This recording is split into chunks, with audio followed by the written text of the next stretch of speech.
Hello everybody, thank you for joining us on our latest Architect Design webinar series. My name is Paul Smith and I'm the Regional Procurement Manager for the London and South East team at LHC. I am part of a fantastic team made up of client support managers, technical support and research support officers, and we are all based out of our head office in Uxbridge. For those of you who may not know, LHC is a .gov not-for-profit public sector framework provider, and we specialise in construction and some compliance frameworks.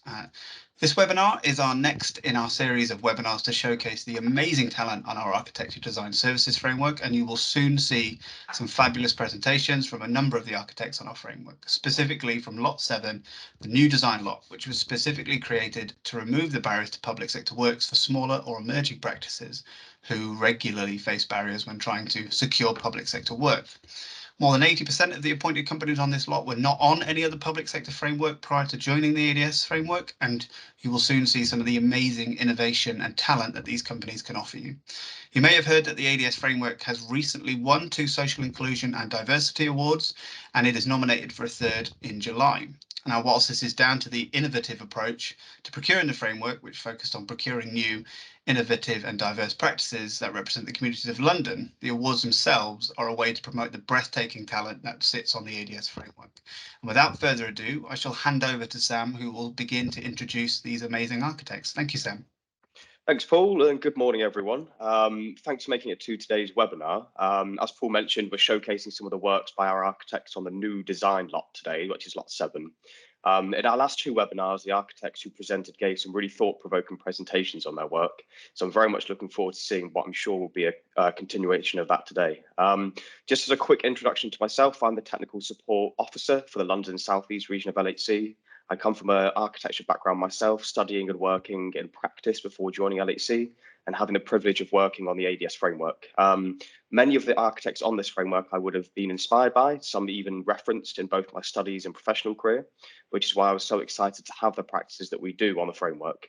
This, as well as the fact that we have such an eclectic mix in terms of the smaller emerging practices that we'll see today and the larger, more established practices on the framework.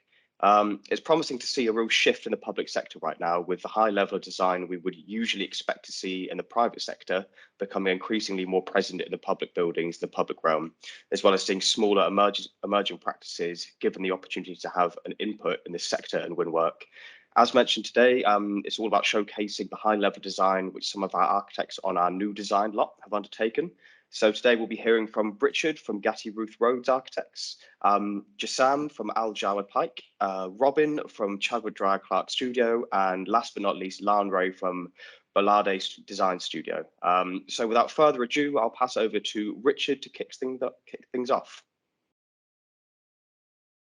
Sorry, hello, I'm Richard Gatti, and I'm from Gatti Routh Rhodes. I've just popped up a picture of Stephanie Rhodes, one of our directors, Niall Bridgman, one of our architects, just to remind me that diversity is kind of a significant issue for us as a practice and as a profession. And it's one that we address or attempt to address through our recruitment, but also in our teaching, in our mentoring, in our writing, and in who we try and work with. So I'm going to talk about 2 projects, one which relates to Lot 2, which is the kind of community element, which we completed before the framework started, and one which is actually part of Lot 7, which is an ongoing project. So this is Bethnal Green Mission Church. On the left, you can see the original building built in the 1950s as a combined church and NHS centre, and on the right is the replacement church that we built and completed in 2016. The original building had kind of significant problems. It leaked from above, it flooded from below, and had severe accessibility challenges, and there was no money to replace it, though there was kind of a little bit of land in central London in Bethnal Green. We worked with the church and in partnership with the developer to kind of develop a model for church for this area, and the kind of metaphor that we ended up with was around 2 churches on Fournier Street nearby Spitalfields. So Christchurch Spitalfields, very familiar, kind of imposing separate church, and then at the opposite end of the street is what is now a mosque, but was originally a church, which is kind of literally built into the streetscape, and even once had Weavers' Loss, the Huguenot community that served. And this idea of a church as physically part of its community was something that Bethnal Green Mission Church we're very engaged with. And so when we started to develop both an architectural and a financial model for the church, it was kind of very much based on kind of there being housing above, the sale of which provides funds for the development of community facilities below, including the church, which is right at the heart of the building. And we actually moved into the old church so that we could kind of really get to know the church, how they worked, the various ways in which they supported their community better, and develop kind of like strong relationships. And we kind of got on so well that even after the building was completed, we moved back into the new church. And this is us kind of working with them as a community, largely through large-scale models. This is another model of the site. So this is the church right in the centre of the building, and the rest of the facilities wrap around it.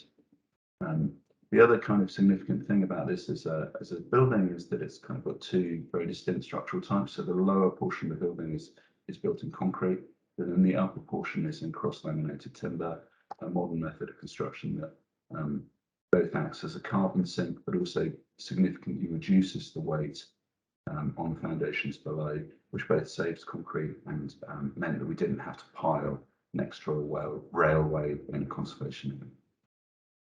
This is the main church space, and you can see that exposed concrete as a diagrid above, and this kind of a cross ribbon, which relates to older forms of churches, is a detail that's kind of picked up through the building. So stained glass that we developed with an artist called Corey Bickford Smith in the bronze gates to the church building. Detail that's picked up in the cafe, which acts as an informal kind of reception entrance, and even in the kind of sort of youth-orientated community spaces below, it kind of gets picked up on this. And all of this is supported by the sale of units above. So it's a financial model that kind of like leverages the London property market to provide what was D1 space, community space. We also kind of revitalised the local park. This was a site of anti-social activity, but we've turned it back into a well-loved and listed park, and built a new relationship to bars and restaurants beyond, and it was well received within the industry. The project I want to talk about is ongoing. We're at kind of stage 2, stage 3, different elements at different points. It's working with the London Borough of Southwark themselves to provide rooftop homes and a couple of infill homes within 3 estates across Southwark. So rooftop homes, the idea is that we're building additional homes, 100% social housing, on the top of existing estates. And as the proposal is to do that while residents are in place, there's obviously kind of really significant concerns and consultation becomes a really major part of what we do. And so we do that in lots of different ways. We do that in kind of one-to-one meetings with affected residents in their homes, adjacent to their homes, since it's kind of within pandemic times, in more formal public meetings, and obviously on Zoom. But it's also important to consider who we're consulting with. So that's not just about consulting with both tenants and leaseholders. It's really important to try and give a voice to the people who aren't yet in the estate, the people on housing waiting lists, the people who are in temporary accommodation or homeless, but really need these homes to be built. A part of that consultation is really about trying to understand the estates as they are, trying to understand what the challenges are with the estates. So typically there are problems with waste management services. The landscaping is often slightly overlooked and can be improved. And then it's also about understanding what the concerns are about the development. So residents have understandable concerns about the kind of the impact and the destruction, but there are sometimes ways in which we can mitigate that. So an example is around perimeter scaffolding. Typically estate repairs kind of involve large amounts of perimeter scaffolding, which are extremely destructive to residents, meaning they can't open windows, disrupt views, have impacts on security. Kind of in conjunction with our engineers, we develop cantilevered scaffolding systems, which means we don't have to have perimeter scaffolding around the sides of the building that have windows, and we're working to develop prefabrication and MMC elements to reduce disruption and time on site as much as possible. I'm not going to go through these slides in detail, but I'm just kind of putting them up there to show that we kind of really interrogate the existing buildings and try and understand what it is that makes them tick, how their rhythms work, what is good about the existing buildings and the existing site. Means is that when we start to develop our proposals through models at different scales, through Photoshop, through sketching, we can develop proposals that relate to the existing building and pick up on its rhythms while still being separate and trying to make this. As well as working from the outside in and trying to understand a rhythm that kind of complements the existing building. We like to work from the inside out, working to produce really good family accommodation. It's kind of central to what we're doing. So working with residents to do that. Again, through kind of sketches and model making to kind of try and make things understandable. And this just shows how we put our amenity spaces as kind of room scale spaces with good adjacencies to both the living spaces. And then generous entrances and hard working corridors that include home working spaces, which are particularly relevant. We're also working on 2 infill sites across this estate. So this is actually an infill site that we spotted and developed in conjunction with Southwark. So there were 6 garages on this site that weren't being used as garages, they've been used for storage. We've turned that into a site that provides that storage, but also 10 additional social homes. Finally, this is another infill site that provides wheelchair homes with 2 places above, and the kind of form of the site is informed by the adjacent Lanre buildings, which are kind of part of the estate but listed. Thank you very much. Thanks for that, Richard. That was really interesting and great to see with the Southwark Council infill and rooftop schemes as well, that you've managed to engage with the communities in lots of different ways, and also the use of MMC to reduce the construction on site as well was really good to hear about. So next we'll be hearing from Jessam Al-Jawad Pike. So take it away, Jessam. Okay. So. Our practice is called Al-Jawad Pike. My name's Jessam Al-Jawad. I'm going to talk a bit about infill housing, a couple of infill housing projects that we have done for Hackney Council. There are 2 projects on the Clapton Park estate. They're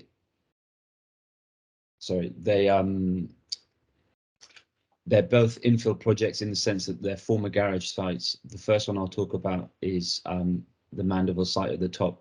These projects came about through the housing supply programme, which was an offshoot of the regeneration team in Hackney, and they were sort of tasked with finding infill sites and also releasing those sites to architects through competition. So the first site we won, Mandeville Street at the top, was one through competition. The site itself is an awkward shaped site. It's sort of partially held garages to the south, and to the north its neighbour is a grade 2 listed school, the Mandeville School, and as such trying to find a way to accommodate housing within this sort of slightly irregular shaped site was part of our competition proposal. The site is also an informal through route from Mandeville Street to Oswald Street, and that was one of the brief requirements, that sort of was maintained, that sort of access through across the street between the 2 streets was retained.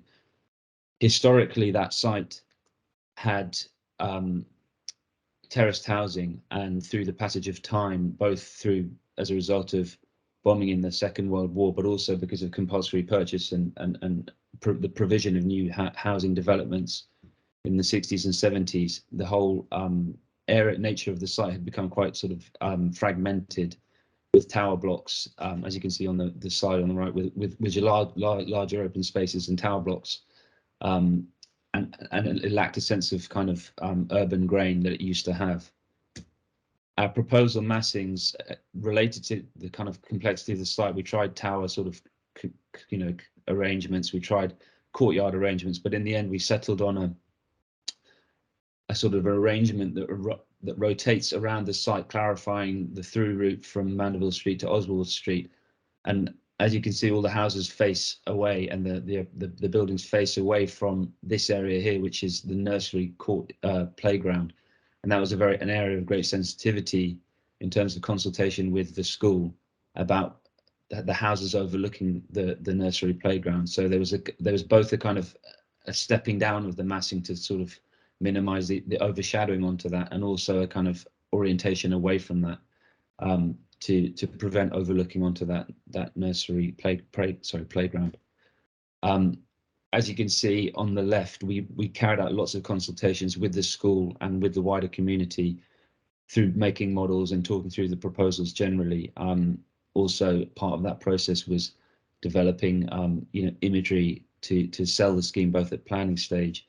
You can see in this image that the building has quite this quite strong silhouette in roof form, which relates to the gables of the listed school to the left. That has quite a pronounced gable feature, and that was something we brought in early on in the massing stage to give some sort of nod to the adjacent context. Here you can see how the building itself, the materiality or the expression of the architecture is defined by this robust dark brick plinth or socle at the base of the buildings, and then on top of that sits the lighter brick accommodation of the first and second floor. The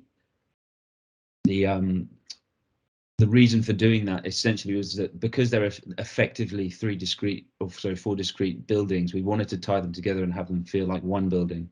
And so this kind of connective layer at the ground floor is really all about that. And then on top of that sit these sort of separate volumes of their apartments on the Oswald Street. These two houses are social rent houses, and then there's social rent, 3 social rent 1 beds in the Mandeville Street. These are shared ownership homes, 1 and 2 bed flats, which pay for the development of the whole scheme and provide the social housing. So it's approximately 40% private or shared ownership, sorry, and 60% social housing.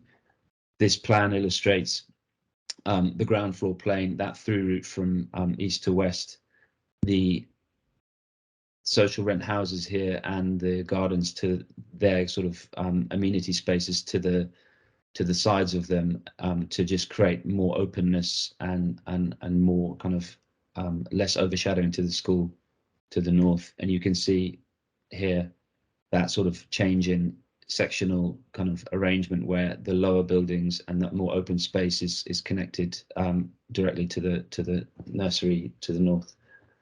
We've also used the roof space of the pitched roofscape to punch up into that space to create more generous flats volumetrically on the top floors. This is the building. It's largely complete. These photos from about a month or 2 ago. As you can see, sort of details of, there's a concrete lintel that spans across to connect the different houses together. There's perforated brickwork to let sort of air and light through into the amenity space.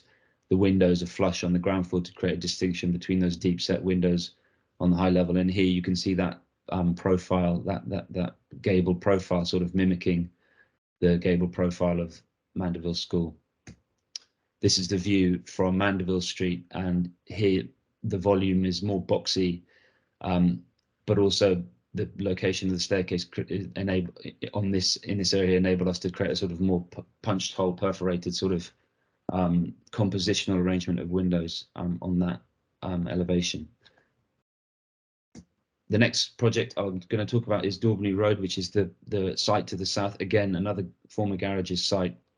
This site was used as a car park for teachers. The garages themselves are too small for modern cars, and it was essentially a dead end. It wasn't a through route, but we took and it's a long tapering site, the conditions of which the surrounding buildings are privately owned Georgian houses, and then to the north, former council houses, some of which have been bought by the owners, some of which still remain as council homes.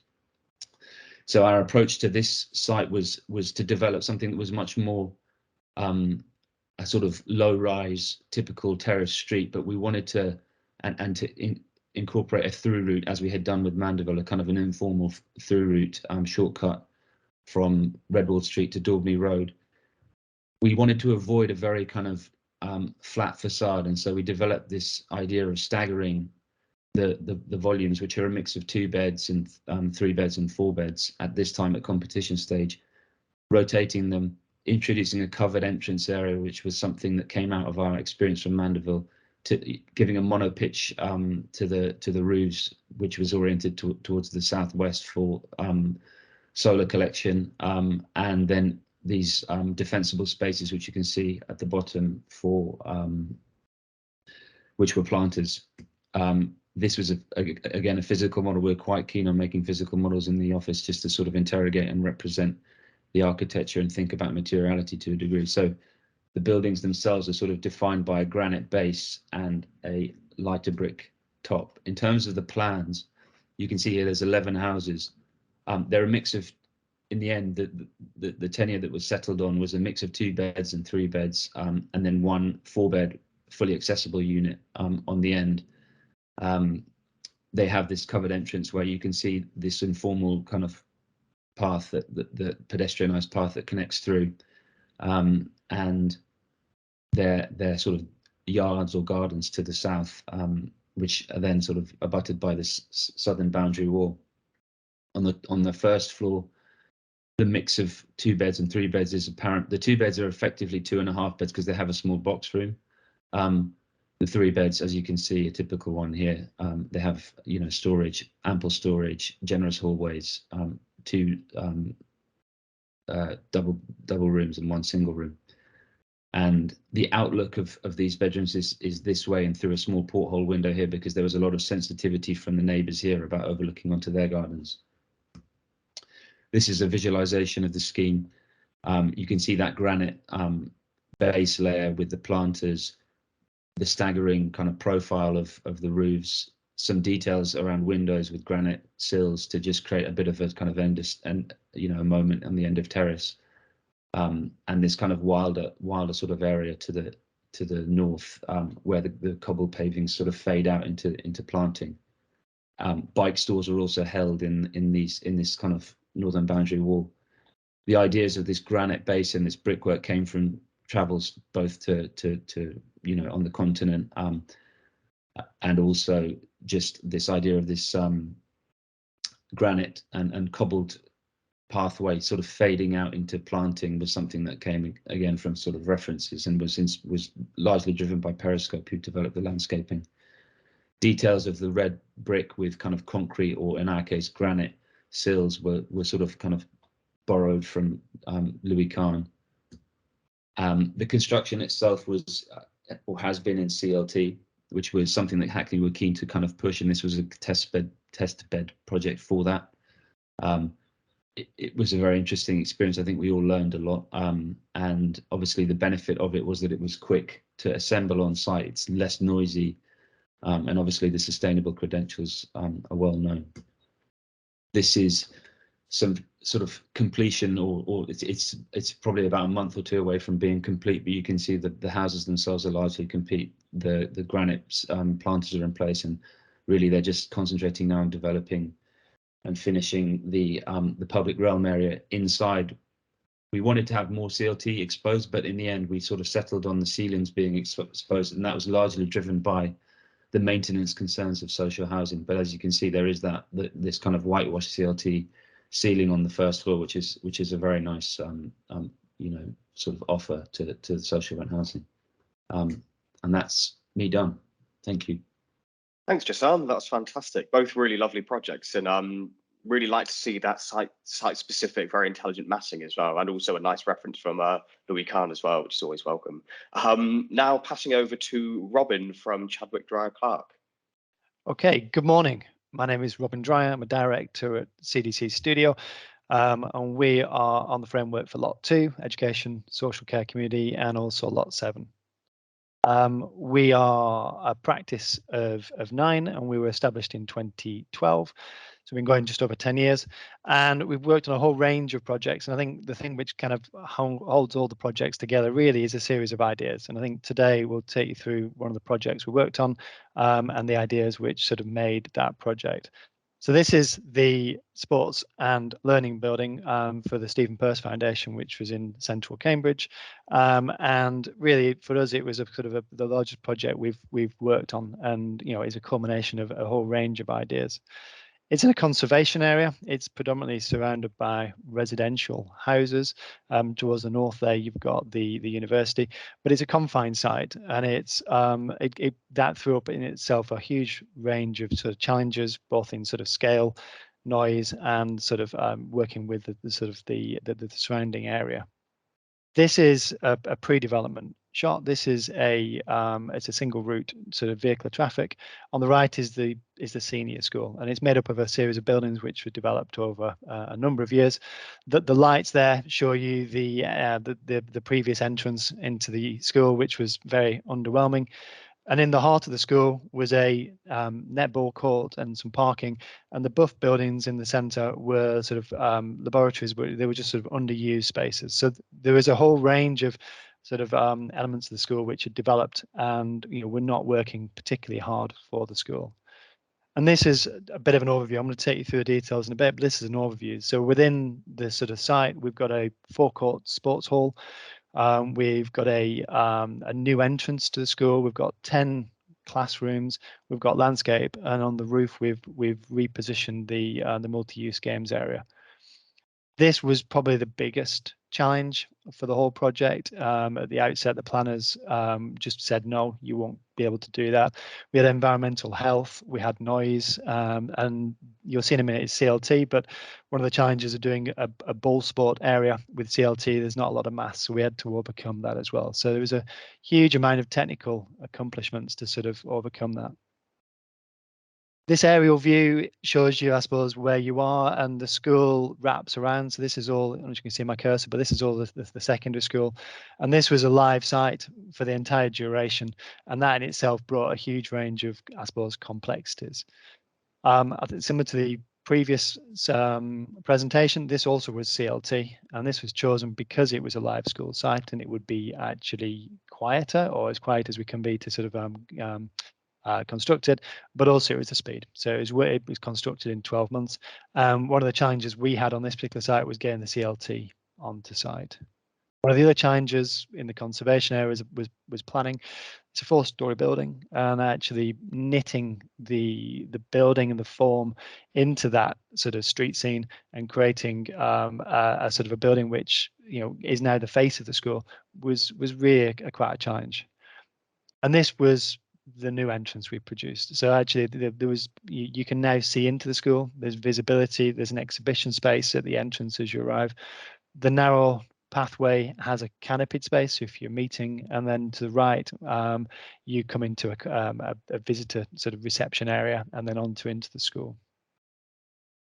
A lot of the sort of campus projects and buildings, they've evolved over years, and this is the first floor cutaway, and you've got the sports hall, and you've got the building circulation linking across to the other wider sort of parts of the campus, and this gave us difficulties in getting the sort of vertical setting out.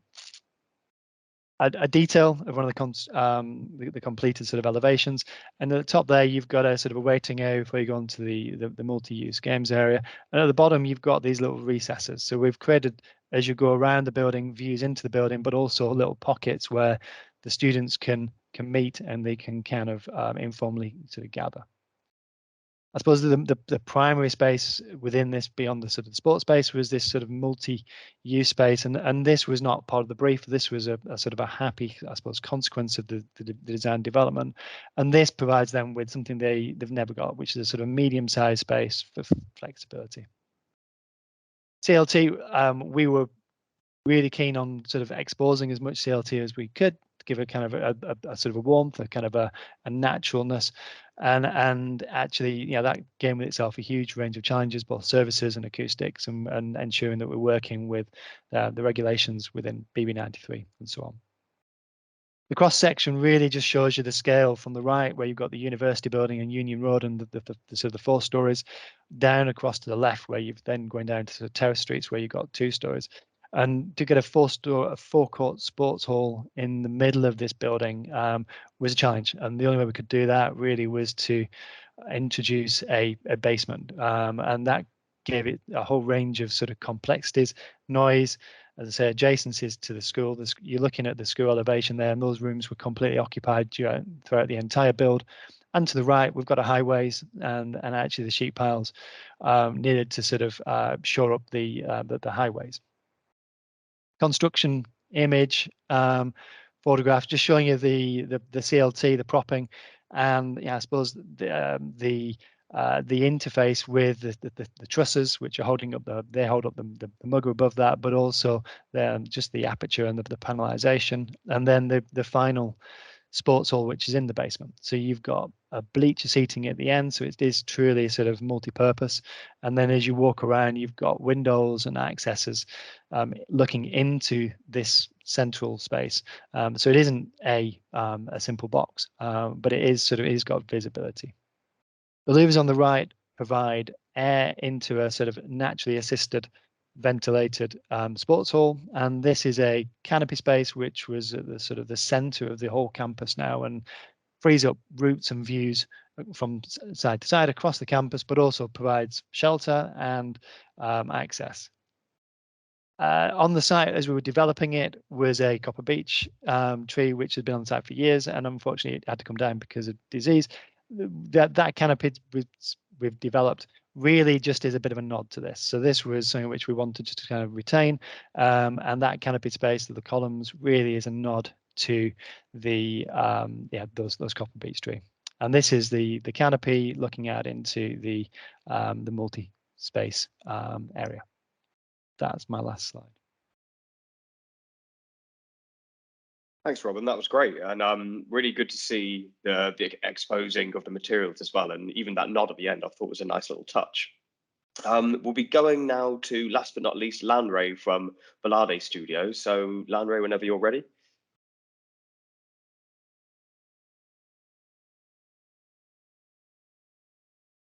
Excellent. Thank you, Sam. I hope you can hear me okay.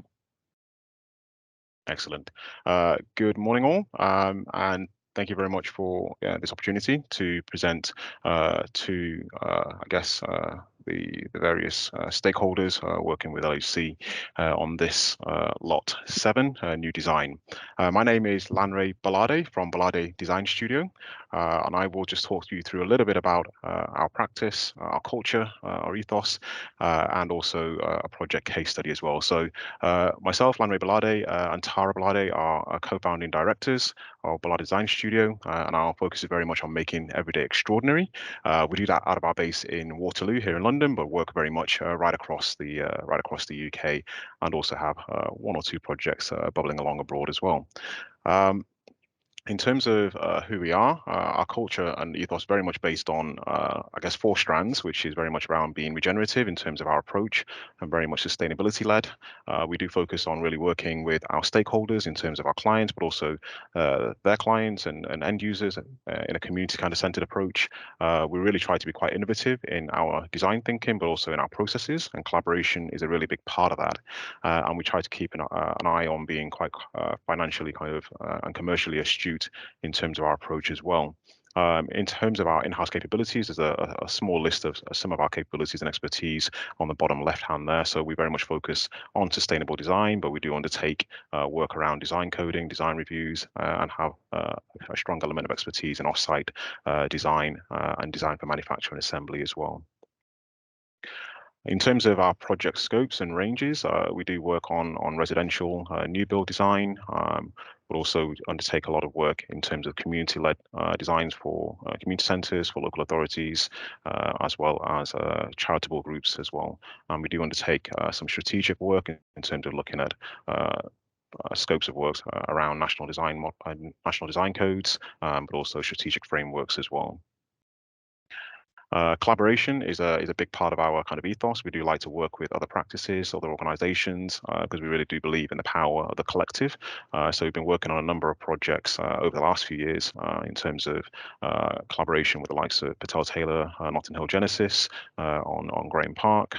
We've been looking at the design code for Southwark Council on the Hatch and Middleton Road, Old Kent Road area action plan with Farrell's and exterior architecture and a few others. We've also been working with Urban Symbiotics, McGregor Coxall, and Momentum on the Pearly Strategic Framework, and also been working in Lambeth with a host of partners on the Lloyd Leon Community Centre as well. So they've all been really great projects, and we really do value working in collaboration. The project that I'm going to talk to you about actually is a new build scheme that is currently on site in Croydon, and we're working with a great client and a great team there to deliver 8-number 3-bed townhouses, a mix of 2-story and 3-story, down by an area in Upper Norwood. I guess it's kind of sandwiched in between Norbury, Crystal Palace, and Streatham, but it's on a long, thin site, about 0.21 hectares, and it is framed or bounded by Beulah Hill, Hermitage Road, and a series of terraced houses just sitting behind that, as you can see on the aerial shot there. So for us, in terms of this scheme, we actually inherited it at stage 3 in terms of post-planning approval, and we were tasked with, I guess, taking on the challenge of taking it to completion. So our first port of call, really, as lead consultant, was to really kind of set an ambition to really uplift the sustainability agenda for the project, and thankfully the client was quite enthused with the opportunity and really kind of worked with us to push the agenda. So as a practice, we normally try to focus on all of our projects being either LETI standards in terms of achieving LETI standards or RIBA 2030, and that is retrofit for LETI as well as new build, and obviously new build for RIBA 2030. So the client was committed to achieving RIBA 2030 on this project, and that really kind of meant looking at the embodied carbon target and bringing that not to 300 kilograms of carbon per meter squared, but up to 650 now because of the regulation changes, but also in terms of looking at the operational demand as well, bringing that down less than 35, which we are on course to achieve.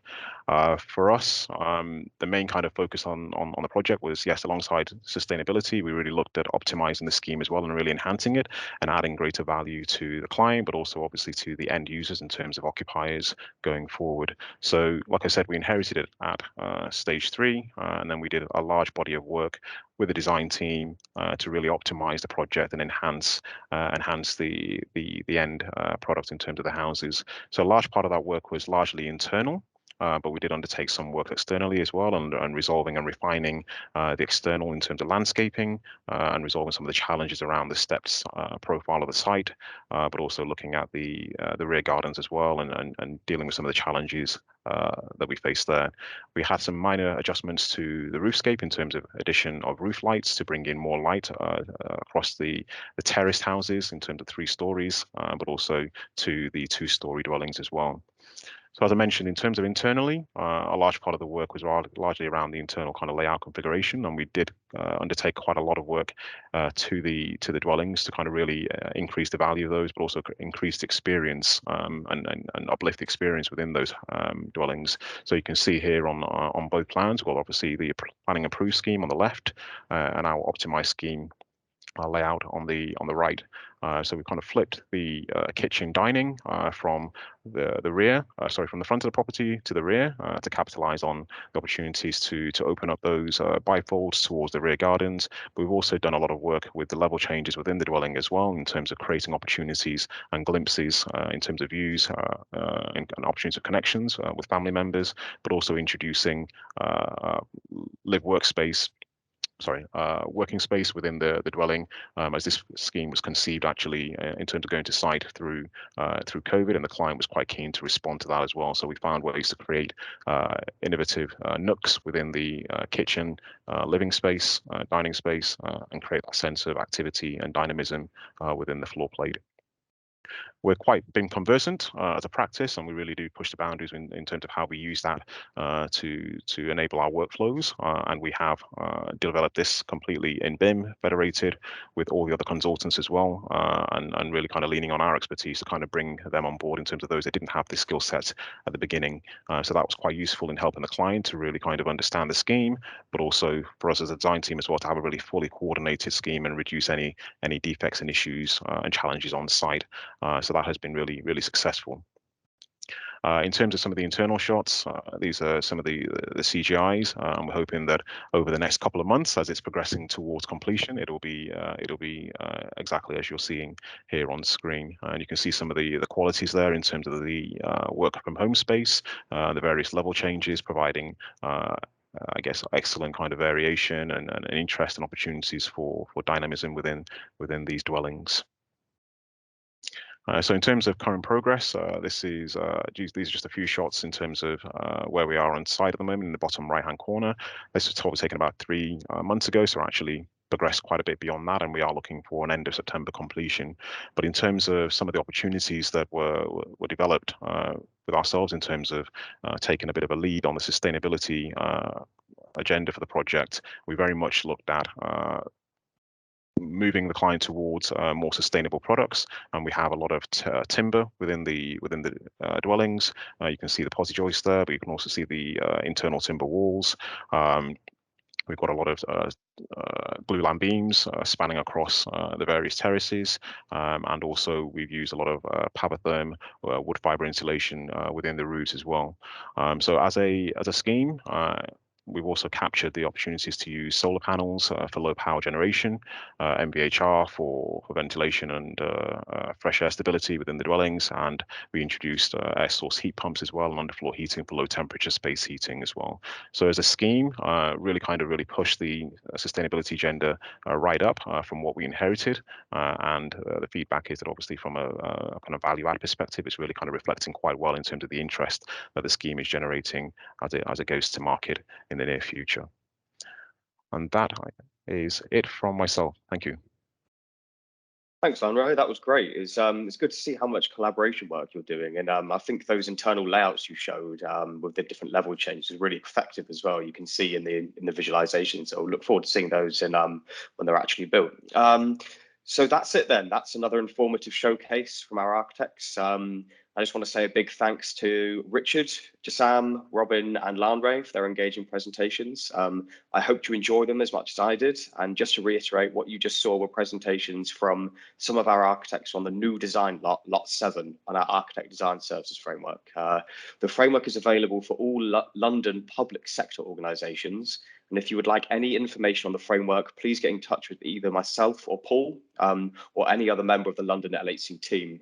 Just to say once again, thanks to those who presented those great presentations, and we'll keep you informed about the date of the next webinar showcasing extraordinary talent on the ADS framework.